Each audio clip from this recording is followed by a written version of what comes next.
abandona a Dios, abandona la verdad. Esto nosotros lo estamos viendo. Si Pablo dijo, no vendrá sin que antes venga la apostasía, o sea, hablando de que Cristo y el anticristo, que su aparecimiento es casi simultáneo. Arrebatada la iglesia y el anticristo aparece.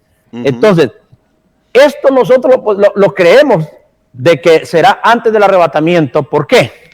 Porque en los momentos que bíblicamente hubieron arrebatamientos, o sea, alguien lo sacaron de un momento, de un juicio, lo salvaron, siempre, primeramente, hubo un tiempo de terrible apostasía donde el mundo se volvió en contra de Dios y se apartó de Dios. Eso fue lo que sucedió en los capítulos previos al capítulo 6 de Génesis, cuando el diluvio. Exactamente. Por ahí vamos, pastor. La descendencia, pastor. La mezcla. Los hombres santos. Amén. La mezcla. Si la Biblia dice en el capítulo 4, en los últimos versículos, cuando nace Sem, y luego dice que los descendientes de Sem empezaron a invocar el nombre de Jehová, igual que en el capítulo 5, a partir del verso 1 en adelante, en el capítulo 4 nos habla, y en el capítulo 5, de dos generaciones, dos descendencias. Así es. La descendencia de Caín y la descendencia de Set. Así es. Uno fue violento, malcriado, rebelde, hombre de la tierra, que se dejó seducir por el diablo, y el otro, uno que trajo una descendencia de adoradores de Dios. Así es. Pero ¿qué fue el resultado? Que se fue mezclando tanto estas dos generaciones hasta que se corrompieron los de los descendientes de Set, de tal manera que cuando antes de que viniera el juicio, Dios arrebata a Enoc, lo saca de la tierra. Ahí está en el Génesis 5, 23 y 24. Versículo 24. Entonces, Pastor Selvin, aquí encontramos la primer, que es lo que queremos dar en esta hora, la primer evidencia de que Dios salva a sus santos antes de matar a los malvados.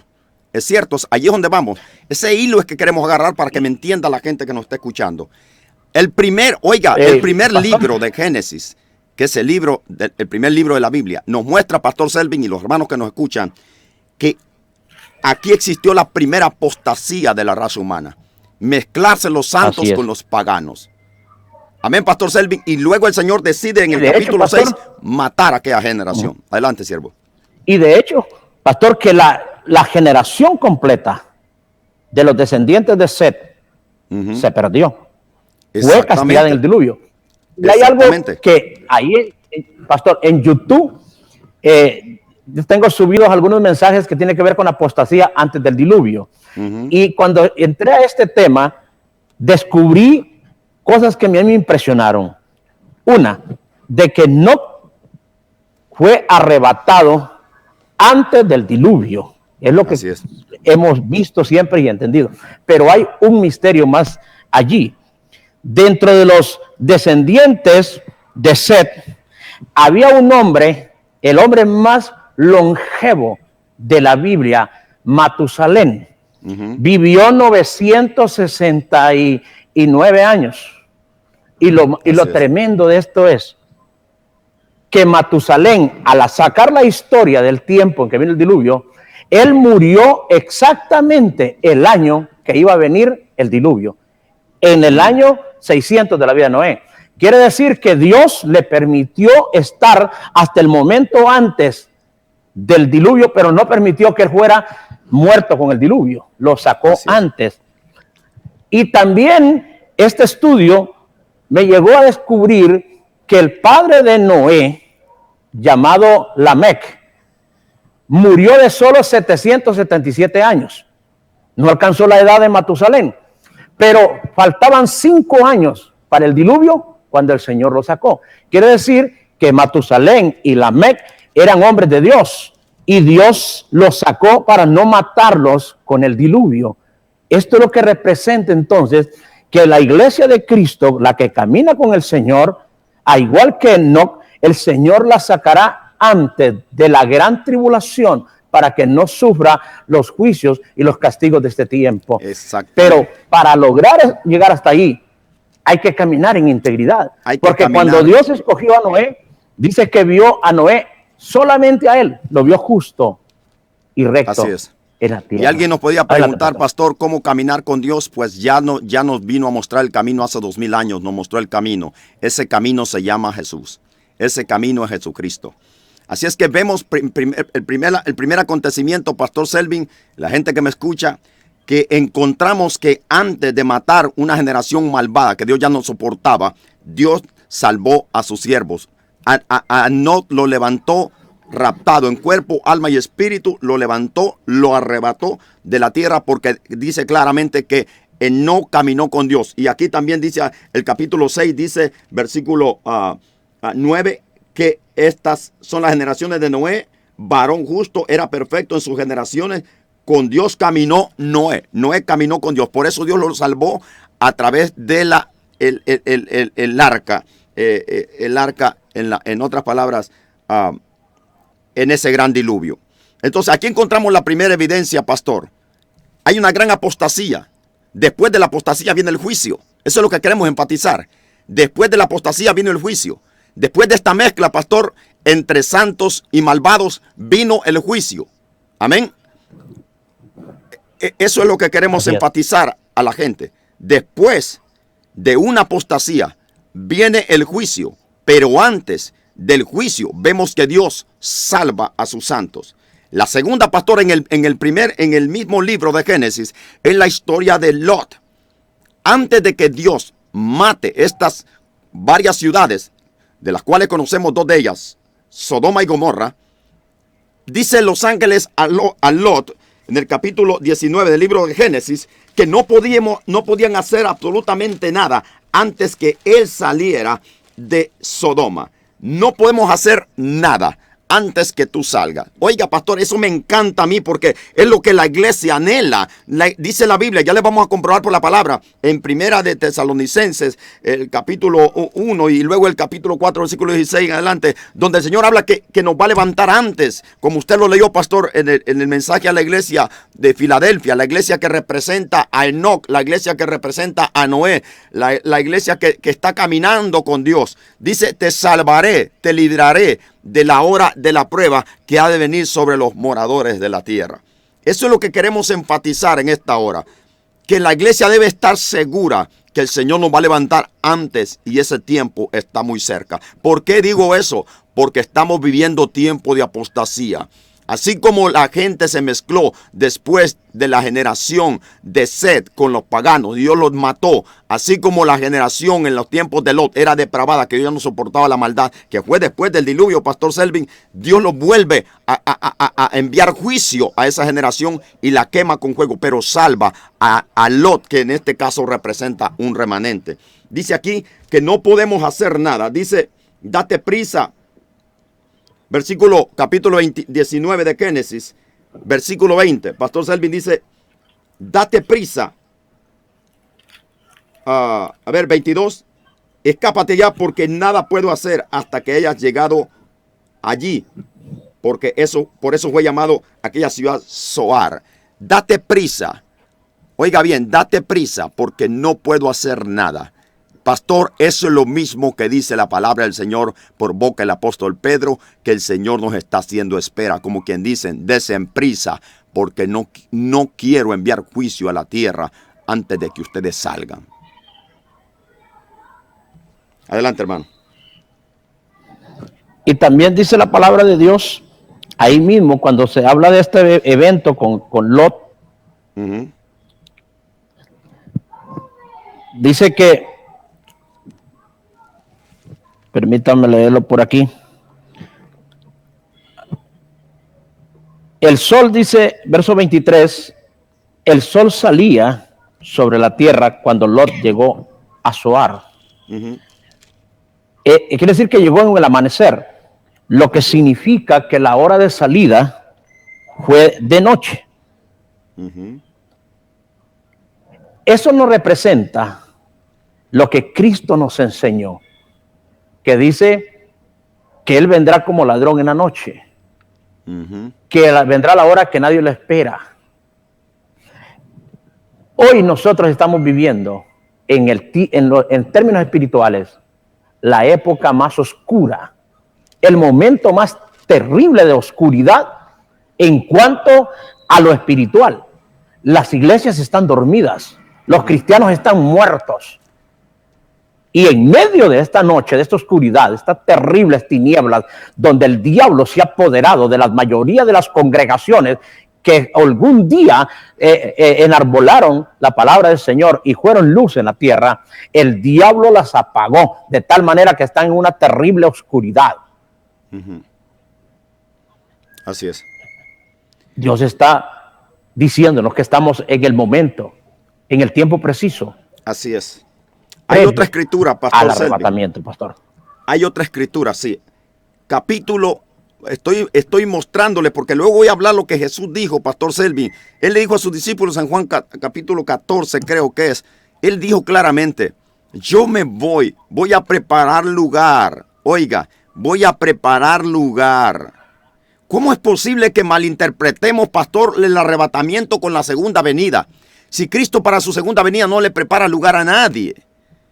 Cristo para el arrebatamiento es que prepara lugar. Dice, voy a preparar lugar para vosotros. Para que donde yo esté, también ustedes estén. Y si les preparo lugar, voy a venir otra vez y lo voy a tomar. Oiga, palabra, tomar, arrebatar, pastor.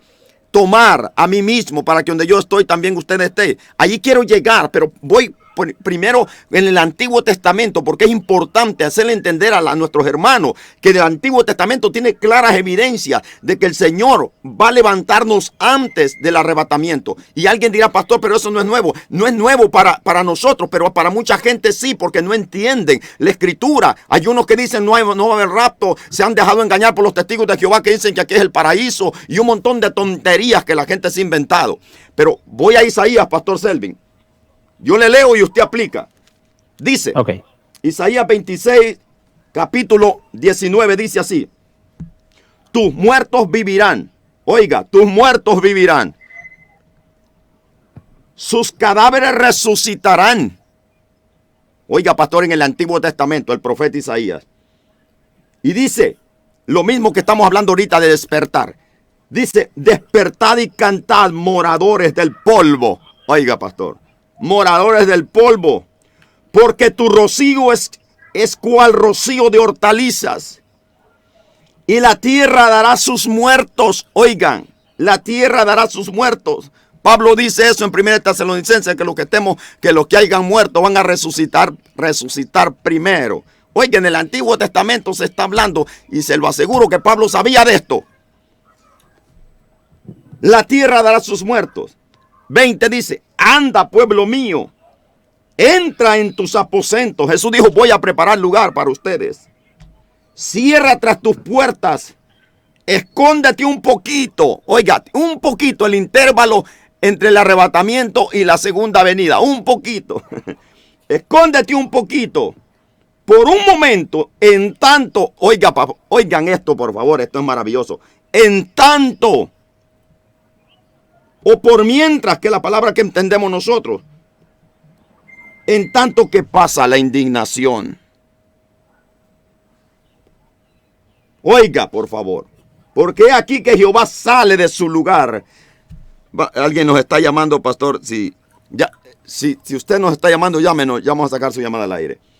Porque es aquí que Jehová sale de su lugar, oiga, hermano, para castigar al morador de la tierra por su maldad contra él. La maldad no es contra la iglesia, es contra él. Lo que Jesús le dijo a Saulo, ¿por qué me persigues? Y la tierra descubrirá la sangre derramada sobre ella y no encubrirá ya más a sus muertos. Pastor, cuando yo leo esto me impacta porque de una manera tan clara, esto está hablando del arrebatamiento y del momento del arrebatamiento donde los muertos en Cristo resucitan primero, el momento donde la iglesia es raptada y expuesta. Dice Pablo que estamos con el Señor en el aire, allá con el Señor, y luego dice aquí que despierte el pueblo, que cante, que se despierten. Y dice aquí claramente, en un poquito, entre tanto pasa la indignación. Eso no está diciendo que Dios va a librar su pueblo. Y si alguien dice eso, está hablando de Israel. Oiga, está hablando el profeta Isaías Si alguien me dice esto es de Israel, nunca se ha llevado una resurrección. Esto tiene que hablar del tiempo final. Adelante, siervo. Sí.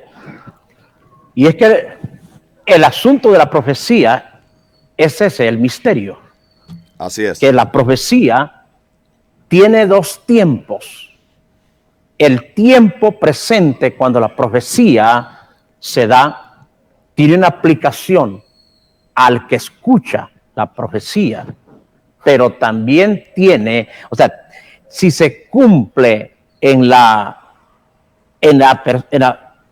el presente, tiene un cumplimiento en el futuro. Es como como para confirmar que eso se va a cumplir en el futuro. Es como cuando en el libro de Ezequiel 28 se habla del rey de Tiro, pero a la vez está hablando del diablo, de Lucifer. Como cuando Isaías 14 también está hablando del rey de Babilonia, pero también está ahí la palabra que está revelando la caída de Satanás. Entonces, la profecía, en este momento Isaías la da al pueblo de Israel, pero el pueblo de Israel no pudo entender. Por eso Pablo dice, he aquí os digo un misterio. No todos dormiremos, pero sí todos seremos transformados. Para el pueblo de Israel, recibió tantas evidencias de este evento maravilloso, pero no lo entendió. Para ellos fue un misterio. Y fue un misterio hasta el tiempo en que Cristo vino. Y Cristo vino y lo habló tan claramente y tampoco lo entendieron. Por eso Pablo se refiere al evento del arrebatamiento como un misterio. Pero que es una realidad y que nosotros tenemos que entenderlo y creerlo. Pero aún en la actualidad, pastor, para mucha gente sigue siendo un dilema y una complicación entenderlo. Si al pueblo de Israel... Sí. Pastor, ¿y cuánta gente dice, pero por qué Jesús no habló del rapto? Claro que sí habló.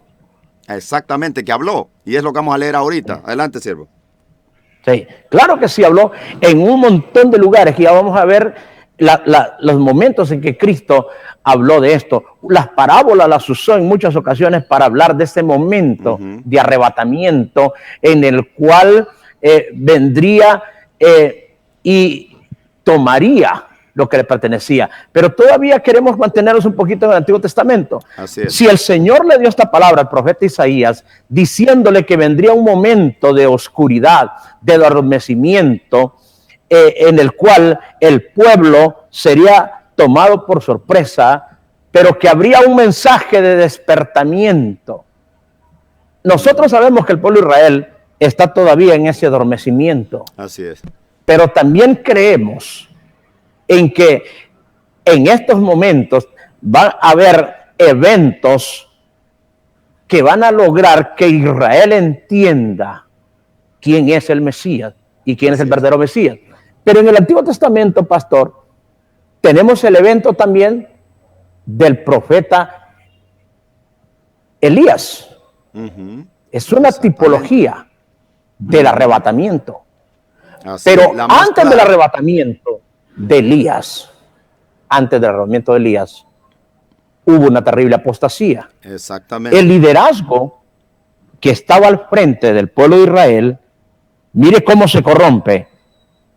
Primera de Reyes, capítulo 16, verso 29, dice, Primera de Reyes 16, 29, comenzó a reinar Acab, hijo de Onri,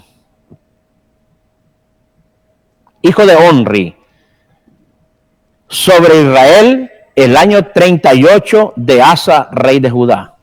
Y reinó Acab, hijo de Onri, sobre Israel en Samaria 22 años. Y Acab, hijo de Onri, hizo lo malo ante los ojos de Jehová, más que todos los que reinaron antes de él. Es lo mismo que estamos viviendo hoy en día. Maldad ha habido. Una mezcla, la misma mezcla. Sí. Cristianos vendidos y acomodados con el mundo siempre lo han habido, pero nunca se había visto un apartamiento casi por no decirlo, por no exagerar, pero casi del 100% del cristianismo de la actualidad todo está apartado del camino verdadero, de la senda antigua, del evangelio genuino y de la sana doctrina. Mire cómo dice aquí, que este hombre hizo lo malo más que todos los que reinaron antes de él, porque le fue ligera cosa andar en los pecados de Jeroboam, hijo de Nabat. Oiga, fue ligero, o sea, lo hizo como comerse el desayuno, el almuerzo y la cena. Así es. Fue ligero andar en los padres y en los pecados de su padre Jeroboam, o de su antepasado Jeroboam. Tomó por mujer a Jezabel. ¿Hija de quién era esta mujer? De un hombre llamado Ed-Baal, rey de los sidonios, y fue y sirvió a Baal y lo adoró. O sea, se rindió ante el enemigo. De una manera tan descarada la mezcla del pueblo de Dios con los paganos. Lo venimos viendo desde Génesis. Lo está tocando usted. Lo vemos entre el pueblo israelí y los moabitas. Lo vemos hoy. Lo vemos hoy en la iglesia. Lo vimos en los tiempos de la iglesia primitiva. Después en las iglesias de Asia Menor. La mezcla de lo santo con lo profano, con la luz, con las tinieblas. Algo que el Señor prohibía, y vemos en los tiempos de Asia Menor, pastor, que se escribieron estas cartas de Apocalipsis, la iglesia de Tiatira, la iglesia de Pérgamo, haciendo lo mismo, la misma historia, y hoy en este siglo XXI, la misma historia. Lo que queremos que les quede claro en esta hora es que después de una mezcla llamada apostasía, siempre ha venido juicio. Eso es lo que le quiero dar a entender. Siempre ha venido juicio, pero antes de ese juicio, Dios siempre ha librado de esos juicios a sus santos. Se los acabamos de mostrar por medio de Enoc, se lo mostramos por Noé, se lo mostramos por Lot, se lo mostramos ahora por medio de este hombre que estamos hablando, pastor, el profeta Elías. Y nosotros vemos que hay un juicio, pastor, a esa apostasía. Y es la eliminación, la aniquilación de la casa de Acab. ¿No es cierto? Sí, y hay un punto bien importante, pastor. Mire qué importante. Antes de que Acab llegara a estos niveles de apostasía, de desafío contra las reglas divinas, vea lo que sucede en el verso 21 con el padre de Acab. Dice: reinado de Omri. Entonces el pueblo de Israel fue dividido en dos partes. Mira, aquí vino la gran división. En dos partes. La mitad del pueblo seguía a Tibni, hijo de Ginat, para hacerlo rey, y la otra mitad seguía a Omri. Mas el pueblo que seguía a Omri pudo más que el que seguía a Tibni, hijo de Ginat. Y Tibni murió y Omri fue hecho rey. Y entonces dice: en el año 31 de Asa, rey de Judá, comenzó a reinar Omri sobre Israel, y 12 años en Tirsa, reinó 12 años en Tirsa, y reinó 12 años, dice, en Tirsa reinó 6 años. Y Omri, pongan atención en esto, dice: Omri compró a Semer el monte de Samaria por 2 talentos de plata, y edificó en el monte, y llamó el nombre de la ciudad que edificó Samaria, el nombre de Semer, que fue dueño de aquel monte. Y Omri hizo lo malo ante los ojos de Jehová, e hizo peor que todos los que habían reinado antes de él. Y vuelve a repetir también, dice: anduvo en todos los caminos de Jeroboam, hijo de Nadab, y en el pecado en el cual hizo pecar a Israel. Ponga atención en esto. Y en el pecado con el cual hizo pecar a Israel, provocando a ira a Jehová, Dios de Israel, con sus ídolos. Lo que sucedió fue que antes de Acab hubo una ruptura, hubo una división. Hubo unos que se mantuvieron fieles a las reglas que Dios manda, y hubo otros que siguieron a este Omri. ¿Y qué es lo que sucedió, pastor? Que Omri trasladó la capital de su reino a Samaria y quedó una capital en Israel. En Israel quedaron los fieles, y en Samaria se fueron los que se extraviaron. Y cuando vino el juicio que viene después a través del rey Nabucodonosor de Babilonia, nosotros hemos visto que cómo fue Samaria primeramente que fue destruida y fue atacada por el rey Nabucodonosor. O sea, quiere decir que esta división y esta separación entre los que se apartan del camino y los que se mantuvieron, aquí sucedió antes de ese juicio, lo mismo que estamos viviendo nosotros hoy. La iglesia está dividida entre los que van detrás de esta apostasía y los que nos mantenemos fieles todavía al evangelio verdadero de Cristo. Adelante, así es. Pastor. En otras palabras, Pastor Selvin, sabemos que aquí el tiempo vuela y vamos a seguir mañana con esto. No voy a leer el capítulo 4 de Apocalipsis hasta que hayamos desglosado el tiempo actual que estamos viviendo antes del rapto, porque si estamos viviendo apostasía, entonces significa que el rapto está cerca, porque el juicio viene, pero entonces antes hay algo que lo preside, se llama el arrebatamiento de la iglesia, y se lo estoy comprobando por la Biblia, por acontecimientos literales.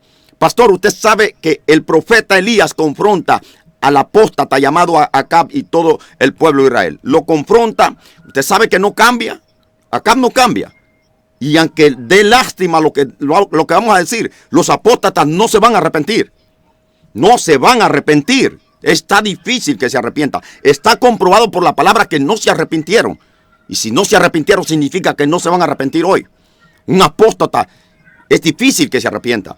Y vemos cómo el profeta lo confronta. El profeta Elías, Pastor Selvin y los que me escuchan, representa a la iglesia guerrera, no una iglesia de nombre, sino una iglesia que se enfrenta.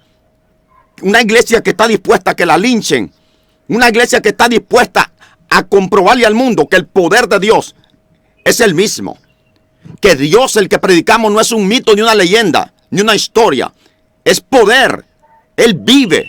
Él le dice a Juan, yo soy el que estuve muerto, pero he aquí que vivo y tengo el poder del infierno y de la misma muerte. Eso quede muy claro, Pastor Selvin. No podemos ser una iglesia solo de palabras. La iglesia que confronta la apostasía es una iglesia que tiene manifestación no de milagros imitados, sino de milagros poderosos.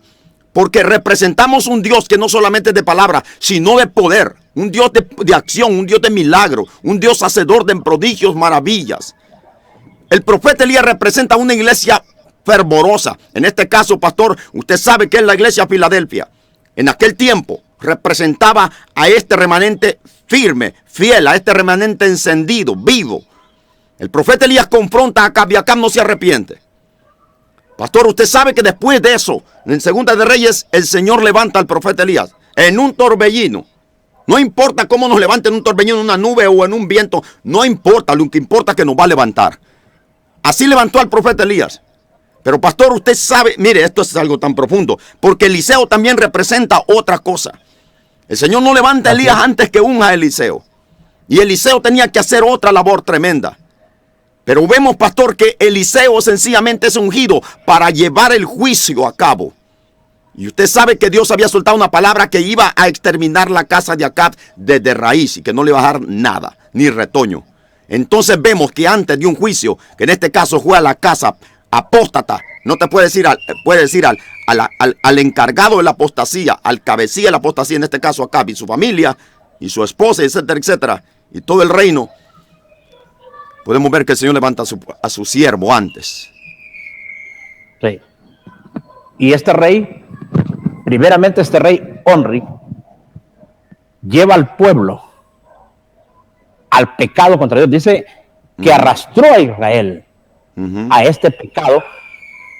Dice, y en el pecado con el cual hizo pecar a Israel, en el verso 26, provocando a ira a Jehová, Dios de Israel, con sus ídolos.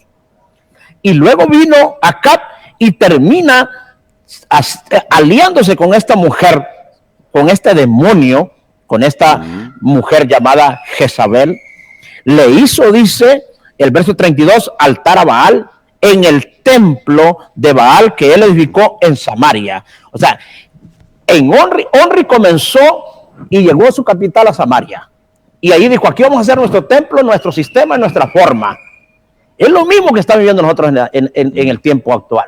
Los líderes de hoy son los culpables de haber permitido y haberse dejado usar para envolver al pueblo en esta terrible apostasía que estamos viviendo. Así es. Pero así como Elías se levantó en el poder, en el fuego de Dios para confrontar esta apostasía, así también. Por eso es que tienen que entender aquellos que nos juzgan, que nos señalan como personas que somos malas, amargadas, que nos gusta juzgar, señalar. Juzgadores. No, Señor. Sí, perdón. como criticones, como que juzgamos, que condenamos, etcétera, etcétera. Pero mire, Elías dice que sentía un vivo celo por lo que estaba viendo.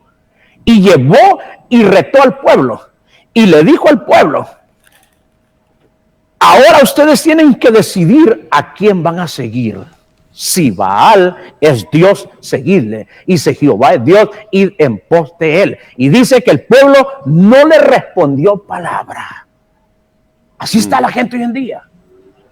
Ellos están tan enajenados, tan convencidos de lo que los líderes los están llevando por el camino correcto. Y entonces, ¿qué es lo que tuvo que hacer Elías? Tienen como hipnotizados. Idiotizados. Y embrujados. Elías?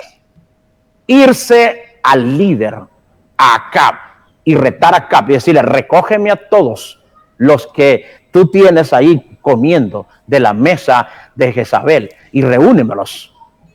O sea, este hombre tuvo que ir y confrontar. Y eso nos da a entender, pastor, que los siervos de Dios no son cobardes. Así es. Así es. No se pueden quedar callados. Bendito Dios. Y de pronto vemos, pastor, cómo cuando después de esto Jezabel se levanta contra Elías y dice a perseguirlo para matarlo. Es lo mismo, pastor, que el diablo en este momento está haciendo contra nosotros. Está usando toda la artillería. Ya vio la noticia que acaba de salir de Bolivia, cómo este presidente está metiendo una norma jurídica para prohibir que se predique el evangelio libremente, y lo está penando con cárcel. ¿Qué es lo que sucede? Hay una persecución, y en este momento de dificultad, entonces cuando Dios va a enviar el juicio. Pero antes de eso, para que así como en Apocalipsis 12 dice que el dragón se fue a hacer guerra contra los descendientes de aquella mujer, así también esta mujer Jezabel se fue a destruir a Elías. Y entonces Dios lo levanta, lo arrebata, lo saca, para que la furia del diablo a través de Jezabel no lo toque. Hay algo tremendo, pastor. Adelante. Hay algo tremendo, adelante, pastor. ¿Qué le hizo el profeta Elías a los falsos profetas? ¿Los peinó? Les voló la cabeza. Nosotros no estamos matando a nadie, pero con la palabra. La palabra que tenemos es una espada, y esto corta. Nosotros no podemos quedarnos callados mirando un pueblo, un pueblo ir como ciego, como embrujado, hipnotizado, hechizado atrás de alguien por lo bonito que habla. En este caso, Acab y Jezabel llevaron al pueblo a una actitud de olvidar a aquel Dios que los había libertado de Egipto. ¿Cómo es posible, pastor? Es posible cuando hay un demonio metido en los predicadores. Pablo es muy claro y enfático cuando dice, y preciso, gente escuchando a espíritus engañadores y a doctrinas de demonios. El diablo embruja, el diablo hechiza, el diablo hipnotiza, pero la Biblia es muy clara que los entendidos resplandecerán como las estrellas en la eternidad. Pastor, vemos en Daniel, el profeta Daniel también habla de la resurrección de los muertos, cosa que no se ha cumplido, que va a acontecer, que los entendidos, el pueblo de Dios va a resucitar para vida eterna, pero los malos resucitarán para muerte y confusión perpetua. Está hablando de las dos resurrecciones. Desde el Antiguo Testamento nos viene hablando de ese tiempo. Cosas que no han acontecido, porque alguien puede decir eso está hablando del pueblo de Israel. No ha habido ninguna resurrección, excepto en la muerte de Cristo, cuando Él resucitó y resucitaron unos pocos de entre los sepulcros. Pero no ha habido una resurrección masiva como nosotros esperamos la resurrección de todos los santos cuando Cristo levante a su iglesia de esta tierra. Entonces, Pastor Selvin, así como el profeta Elías desafió a esta apostasía y los confrontó y le demostró quién es Dios, la iglesia debe mostrar por la palabra quién es Dios, cuál es la verdadera doctrina, cuál es el verdadero evangelio, y los que estén errados tenemos que desenmascarar, tenemos que, en otras palabras, confrontarlos, desenmascarar a los falsos, a los sinvergüenzas, decirle a la iglesia que abra los ojos, así como dice acá en Isaías, pastor, dice, por favor, dice, despiértate, despertad los moradores del polvo de la tierra, que es lo mismo, porque el rocío sobre ustedes será como el de la mañana y como rocío de hortalizas, y la tierra dará su muerto. Dice, anda, pueblo mío, entra en tus aposentos. Jesucristo habló de esos aposentos, pastor, y el tiempo aquí es corto, pastor, y el próximo, mañana mejor dicho, vamos a hablar de esto, de este tema en una segunda parte, porque no hemos terminado. Vamos a hablar directamente de este tiempo, porque el tiempo aquí corre. Y no hemos terminado esto, porque esto es muy extenso. Y a la misma vez, debemos recordar, pastor, que el arrebatamiento de la iglesia es un secreto, es un misterio. Lo que usted acaba de decir, lo que Pablo dice, les digo esto en misterio, les digo esto en palabra del Señor. Posible, Pablo estaba refiriendo, pastor, a lo que el Señor le dijo a él verbalmente o personalmente. Sabemos que él tuvo un encuentro con el Señor donde le dio este evangelio que él predicaba y le dio todo. Pero también, pastor, no vamos a descartar que Pablo conocía esta escritura, que sabemos nosotros que el profeta Isaías fue uno de los profetas más usados para hablar con respecto a las profecías de los últimos tiempos, incluyendo la venida de nuestro Señor Jesucristo. Entonces nosotros que nos quedamos aquí, Pastor Selvin. El Señor levanta al profeta Elías. Pero ¿qué pasó, Pastor Selvin, en unos pocos minutos que nos quedan 3 minutos? ¿Qué pasó antes del arrebatamiento de Elías, pastor? ¿Qué dijo el Señor Jesucristo, pastor, en Mateo 24? Que por causa de la maldad, el amor de muchos se enfriaría. ¿Qué le pasó al profeta Elías después de este confrontamiento? Que a muchos le está pasando, pastor. Abren la boca por un poquito y luego cuando ven que la cosa, cuando ya oyen demanda, cuando ya oyen cárceles, cuando ya oyen que los miembros se van a ir si no cambia el mensaje, entonces se encuevan. Adelante, siervo. Sí. Es que usted tiene que hacer no es fácil este trabajo, pastor. No es fácil esto. No. Hay que tener valor, hay que tener valentía para estar predicando como predicamos nosotros, como nos toca hacerlo a nosotros. Primeramente tenemos que saber que este evangelio no le agrada a la mayoría de personas. Y eso significa a veces pues quedarnos hasta sin comer. Pero el punto, pastor, aquí, que ya se nos fue el tiempo, es que alguien dice, es que el problema es que ustedes están confrontando a su misma gente, están peleando entre ustedes. Si estos siervos que ustedes atacan son siervos de Dios, ellos hablan también de la Biblia, ellos hablan con seguridad, con fe, ellos hacen tantos milagros. Habla también. Y yo me convenzo, dice, que ellos son de Dios. Déjeme decirle esto en un minuto. Cuando Elías retó a los 400 profetas de Baal y los 400 profetas de Acera, 850 profetas falsos, y les dijo, tomen un buey. Ahí está en el capítulo 18 que estamos leyendo, en los versos del 25 en adelante. Dice, tomen un buey, pónganlo en el altar, a ver cuál Dios responde, si el mío o el de ustedes. Y pastor, a mí me dejó sorprendido esto. Dice que desde la mañana, es el verso 26, pasó el mediodía y llegó la hora de la tarde y ellos estaban gritando, ellos estaban haciendo todo un culto ritual y gritaban así, Baal, respóndenos. Quiere decir, pastor, que cuando Elías confrontó a esta gente, ellos no aceptaron de que estaban equivocados, ellos no aceptaron de que su Dios no existía. Ellos no aceptaron diciendo, este Dios no va a responder, ¿para qué vamos a perder el tiempo? Mire que ellos hicieron todo con una fe y una seguridad que Baal les iba a responder. O sea, ellos estaban convencidos de que ese Dios era real, era existente y que lo que les hacían era lo correcto. Es lo mismo que estamos teniendo hoy en día. Los apóstatas creen que están en la verdad, creen que están en lo correcto y ellos dicen, es que hacía la cosa, así como estos. Ellos creían que Baal les iba a responder. Y como lo no dice, y dijeron ellos, ¿para qué? Si ya sabemos que no es cierto. No, ellos estaban convencidos que este Baal era real y que les iba a responder. Así esta gente está convencida que el evangelio que están predicando y que están proclamando y en el cual están envolviendo a toda esta gente, que les va a responder y que es verdadero. No, señores, el verdadero es el evangelio de Jesucristo. Adelante, pastor. Wow. Vamos a seguir mañana, pastor. Se nos fue el tiempo. Amén. Si usted nos está sintonizando y las personas que nos están viendo por las redes sociales quieren seguir escuchando este tema mañana, no se pierda mañana a esta misma hora. Ya se nos fue el tiempo, ya no tenemos tiempo para seguir. Dios bendiga a las personas que nos estuvieron viendo por medio de Nación TV acá en Houston, Texas y en todas las ciudades de Houston. Y a todas las personas que nos vieron en Centroamérica y otros países, Dios me los bendiga. A todas las personas que nos ven también en el resto de Estados Unidos, Dios me los bendiga. No se pierda mañana su programa La Biblia y el Tiempo.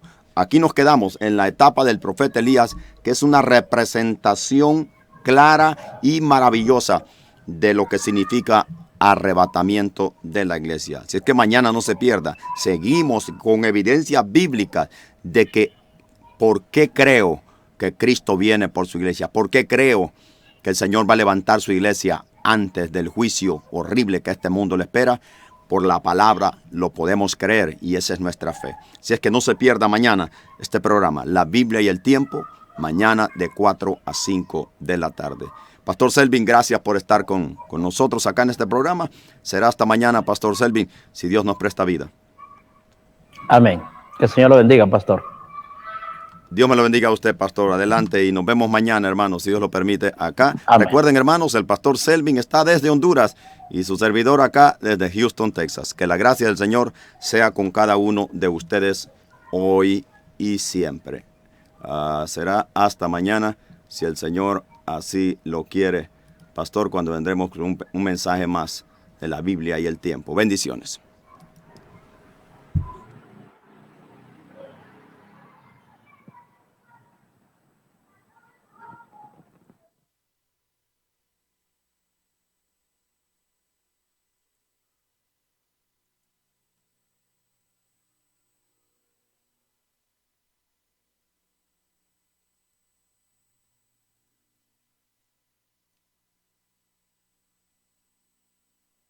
Morirse por no operarse. Así hay gente que viene a Cristo y ahí está el Señor con los bisturí. A ver ¿quién es el que sigue. No, mejor me voy. Le huyen a los bisturí, le huyen a la operación. A su nombre. La Biblia dice: de modo que si alguno está en Cristo, nueva criatura es. Todas las cosas viejas pasaron, en Cristo todas son hechas nuevas. A su nombre, hermano. Pero ahí estaba Judas. 68, ya voy terminando. Le respondió Simón Pedro: Señor, ¿a quién iremos? Este Pedro era valiente. ¿A quién iremos? Tú tienes palabras de vida eterna. Escuchen los que tienen oídos. En una iglesia donde no hay doctrina confrontativa. Hoy hay muchas iglesias que tienen doctrina, pero no confrontativa. Es una doctrina como la de los católicos, donde a nadie ofenden, donde a nadie hacen estar incómodo, donde nadie siente responsabilidad. Eso no es doctrina, señores. Les voy a hablar un poco de esto. Hay gente que dice: en mi iglesia enseñamos doctrina, creemos en la resurrección, creemos en la venida de Cristo, creemos en el juicio, creemos en el rapto, creemos aquí, creemos allá. Pero la pregunta, una cosa es creer, otra cosa es aplicarlo. ¿Verdad? Y en muchos lugares hay doctrina, pero solo de creencia, pero menos de aplicación. Y cuando la doctrina no se aplica, todo el mundo dice: voy para el cielo. Pero la desgracia es que todos se van a quedar. Cuando la doctrina no se aplica, sino que solamente se enseña, es como el médico que le dice a usted: esto y esto tiene, esto y esto tiene, esto y esto tiene, pero nunca te da una receta o te pone una inyección. ¿De qué sirve a usted saber cuántas enfermedades tiene si ese médico no se las trata? ¿De qué le sirve ir a visitar al médico usted así? ¿De qué le sirve estar en la iglesia a usted si nunca quiere escuchar la palabra que lo va a cambiar? Y si nunca quiere dejarse cambiar por la palabra, ¿de qué le sirve estar en la iglesia? Pero diga como Pedro dijo: ¿a quién iremos? Solamente tú tienes palabras de vida eterna. Esas palabras que ese montón de gente acorren de la iglesia, a mí me han cambiado. Diga conmigo: a mí me han cambiado. Dice Pedro: a mí me han bendecido. Son palabras de vida que duelen, es cierto, porque la palabra de Dios tiene que doler, si no, no es vida.